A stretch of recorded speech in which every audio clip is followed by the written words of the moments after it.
There are four very important um, styles of parenting, but before I get into those different types of parenting, I wanted to just talk briefly about the importance of parent-child relations. When you have a child involved within a parent-child relationship, it's very important to make that child feel of importance. Um, According to Dr. Veritas, parent-child relations are critical to the entire family, and that really influences the child's personality. If a child is brought up in a happy environment, then you can only expect good things and good behaviors from a child. In other words, however, if that environment is of a sad environment, you can expect some challenges along the way. Um, a direct guide for advice. Um, Parents tend to be that direct or important piece to a child and just showing them and guiding them throughout life in general. Um, they look towards their parents for advice, such as dating, when they get of age and get to that stage of life. And it's important for the parent to be able to, give them positive outlooks on dating, especially, having that one-on-one relationship and the child being comfortable enough to come to the parent to discuss those things. That's very important. But not only that, but finances. It's important to be a role model as a parent to the child so that they know, which way, which direction as far as finances, and how important it is to make good decisions as far as credit is concerned. Because when you get older, you would want to buy things, in your name, accomplish things such as homes and vehicles and things of that nature. And it's good that you have the tools necessary and the understanding and knowing the importance of finances. You don't want to go out, get your first job, and splurge. So having that relationship and that communication with a parent is very important.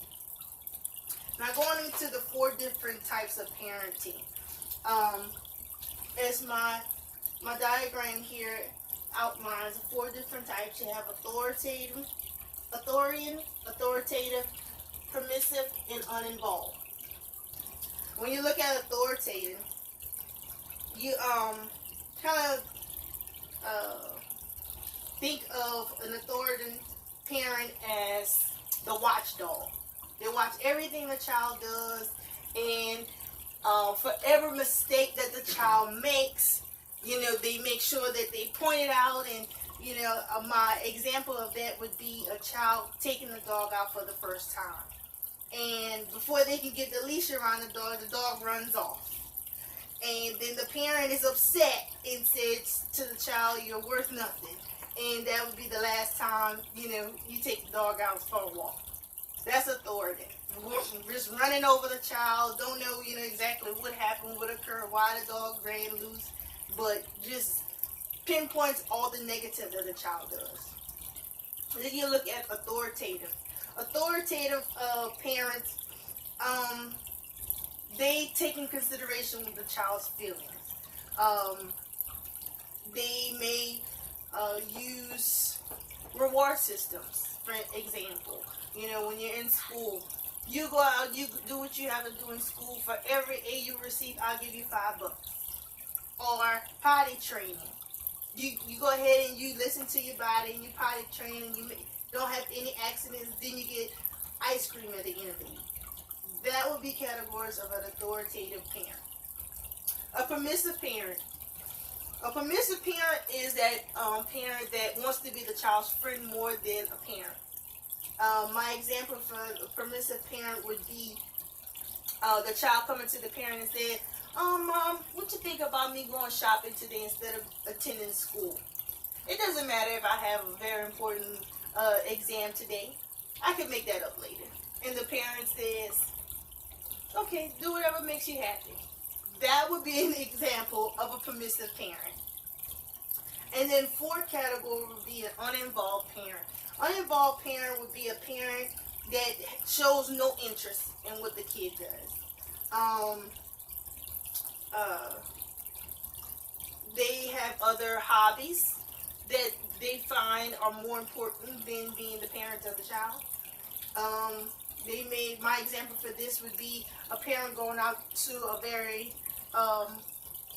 well-known event or party and leaves the child unattended at home, no food or meal, and the child has to fend for himself. And in that category, you tend to see a lot of trouble in the child's involvement in school activities or any other activities that they may find of interest. They have trouble communicating in groups or around their peers, only because of the issues that they may have within their parent-child relationship. Moving on, there's different ways and different challenges that a parent must recognize within a parent-child relationship. And there's challenges that comes along in given the situation. And it's important that the parent recognizes them. Some of those challenges would be behavior or mental disorders, and also living conditions.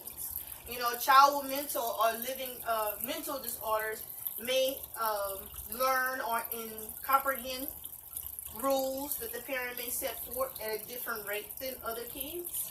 And not only that, but the living conditions. When you're dealing with a low poverty environment and bringing up the child, there may be some things that the parent may not know affects the child in a sense to where they can't really connect on that level. A child may be thinking of other things while the parent is trying to get through to that child. So you have to think of other challenges that may be present within a parent-child relationship.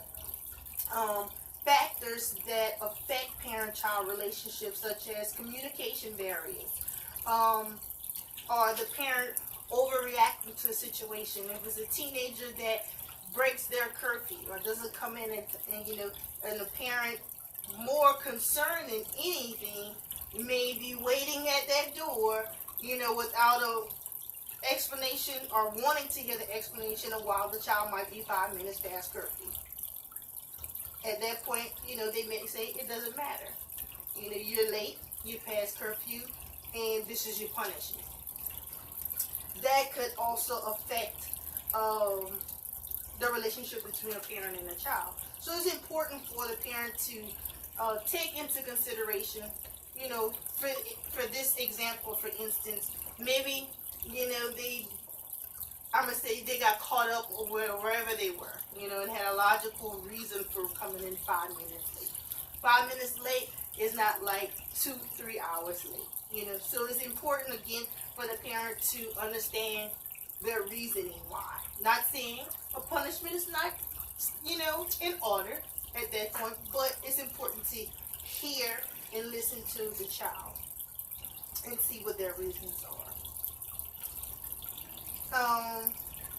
Cycle2You.com outlines 8 ways to improve parent-child relationships. A few of those would be just encouraging emotion, allowing the child to show emotion, be sad, be happy, be loving.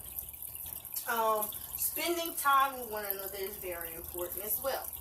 So you want to be sure to set aside time to spend as a family, or one-on-one with the son or one-on-one with the daughter, to make sure that that relationship and that bond is strong within.